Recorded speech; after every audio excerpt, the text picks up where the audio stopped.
Let's do some mind-blowing conversation here for people who have not been on the show before when you're here. And let's talk a little bit about carbs, healthy carbs. Kelly in Detroit posted this at 11:50. They were here early. I love that. Thanks for watching, Kelly. I am a type 2 diabetic and I want to try a plant-based diet, but I'm worried about legumes and potatoes and whole grains spiking my blood sugar. So definitely a valid concern based off of, I'm sure, what Kelly has been told up until this point. But you, I know, view those whole carbs, those complex carbohydrates a little bit differently. So what can you tell Kelly? Carbs, what are those? I've never heard of those.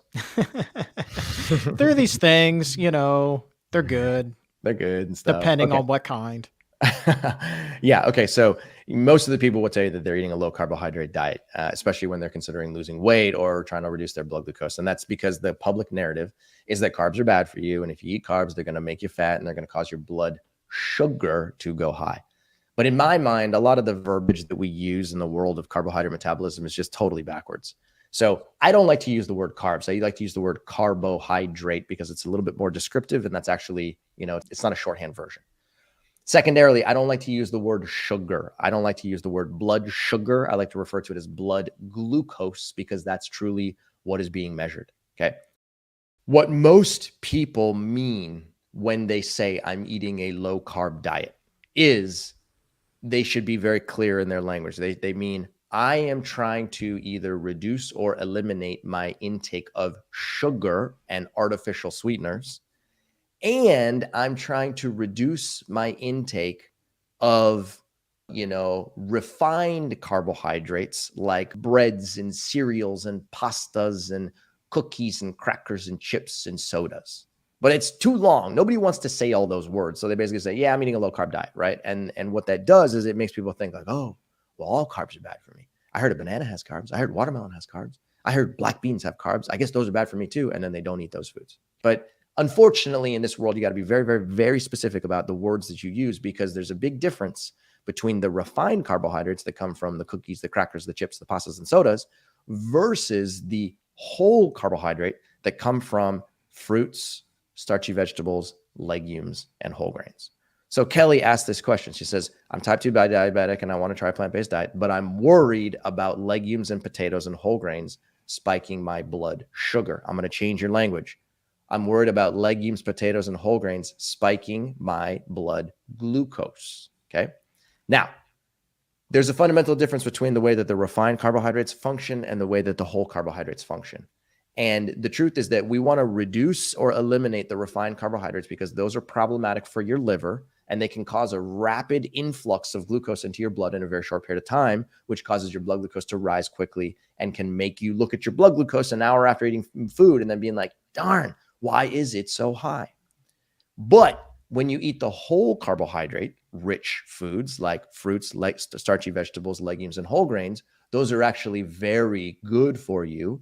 And those are the types of carbohydrate energy which have many different positive attributes associated with them. Number one, they're fiber rich. Fiber is a food for trillions of bacteria inside of your gut microbiome, and that is critically important for your long-term health. Number two, they are micronutrient rich. They have vitamins, minerals, fiber, water, antioxidants, and phytochemicals. And those are critically important for your vascular health, for your brain health, for your thyroid, for your liver, for your kidneys, for your sexual organs, and for your muscles. So those are the types of foods that you want to be eating. Again, fruits, starchy vegetables, legumes, and whole grains. The question becomes this. If I were to start eating those foods today and it spikes my blood glucose and my glucose goes up after a meal, is that bad for me? And my answer is yes. We want to do it in a systematic fashion. I'm suggesting that you eat more whole carbohydrate rich food, but you're suggesting that when you do that, your glucose goes up. So there's a solution.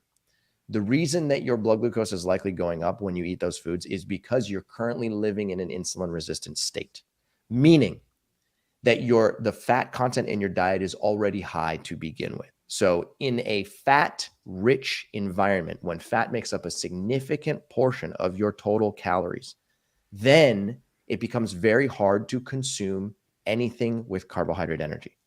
So the first thing that I would recommend everyone do if they're really concerned about their blood glucose is to take that fat-rich environment and reduce it so that rather than eating 30% of your total calories from fat, you eat between 10 and 15% of your total calories from fat. When you do that and you hold that constant for at least 1 week, that is step one. Then you migrate into step two, which is to start to increase the total amount of carbohydrate energy inside of your diet.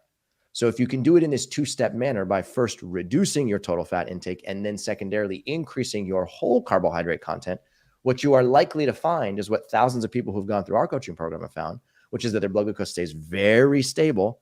And the addition of these new whole carbohydrate-rich foods does not cause their blood glucose to do weird things. In fact, their blood glucose might even come down a little bit more over the course of time because they have reduced their total fat intake first before doing anything else. Does that make any sense? It does. And I'm wondering if there's like a 2 or maybe a 3 week kind of a washout period where, you start to eat these whole carbohydrates that we're talking about, and you still might see your blood glucose do some funky things, even if you, as you were saying, take your fat content down. Does it take a little bit of time for things to kind of self-regulate? And, how long before somebody has to, push the panic button, say, this isn't working for me? Yeah, it's a good question. So if you were to do it this way, just like we're recommending, and you were to reduce your total fat content to what I like to say is either between 10 and 15% of your total calories, which is a kind of vague number, or what my recommendation is, what makes it pretty clear, is to keep your fat content somewhere between 20 and 30 grams per day, which is about the same amount. If you were to do that and you were to keep that consistent for, call it, 3 weeks, and you were not seeing any difference in your blood glucose concentrations and your blood glucose was still high and it was riding high all day, every day, then the next thing I would do is I would go get that C-peptide blood test that we talked about earlier, because you could be the type of person whose pancreas is just not able to secrete enough insulin. And as a result of that, your glucose values will stay high, and they will stay high for a long period of time. So 2 to 3 weeks is a really short amount of time for you to be able to try this experiment. And when you do it, chances are your glucose will come down. But if it doesn't happen, then go get the C-peptide blood test, and then we can reevaluate to see whether or not you might actually have an insulin secretion deficiency. All right. As long as we're talking about carbs, let's grab a question from Roxina at 1237. Says, can you please comment on whole grain pasta and brown rice? Are they kind of gray list in terms of where they might be for our health, or are they too refined in your estimation? What do you think there? Okay, whole grain pasta and brown rice. Okay, I'm assuming she's not saying brown rice pasta. She's just saying whole grain pasta. And Two separate things, my man. Two separate things. Okay, cool. So whole grain pasta is going to be better than the traditional white pasta that's made from pure wheat. It's usually called durum wheat. So when you get whole grain pasta, that's a step in the right direction. The truth is that what I would get if you really do want to eat pasta is I would get a pasta that's made from some version of lentil. There's chickpea pasta, there's edamame pasta, there's brown rice pasta, which is not a legume, and there's a couple other types of bean pastas that you can get in the grocery store that actually are very, very gentle on your blood glucose. That would be my first stop. Secondarily, when it comes to brown rice is considered what's called an intact whole grain, and those are fantastic for you. Intact whole grains means that it's minimally processed, so it retains as much of its micronutrient content as possible. It retains as much fiber as possible, and it has not been bleached, and it has not lost a lot of nutrients in the manufacturing process.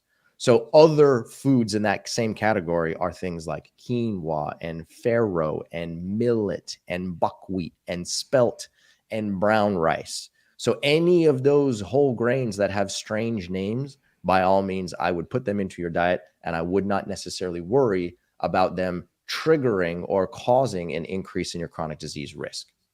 They're quite tasty too. If you haven't experimented with some of those different forms of pasta, they're not half bad. Even if you're skeptical, like, go ahead, give it a try. Your taste buds might wind up thanking you.